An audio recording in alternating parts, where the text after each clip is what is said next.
কোন মহিলা কোনো পুরুষের সামনে, ঘরের ভিতরে দুলাভাই ভাসুর দেওরের সামনে, ঘরের বাইরে রাস্তায় ঘাটে বেরিয়ে যান, মাথার চুল বেরিয়ে আসে, কান বেরিয়ে আসে, ঘাড় গলা বেরিয়ে আসে, বাজু বাহু বেরিয়ে আসে, প্রতি সেকেন্ডে একটা করে মহা কবিরা গুনাহ ওই মহিলা তার স্বামী অথবা আব্বা আম্মার আমল নামায় জমা হতে থাকে।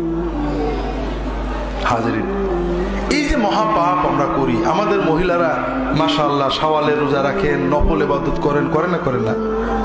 শাওয়ালের রোজা আছেন, 6টা রোজায় কতগুলো নেকি হলো?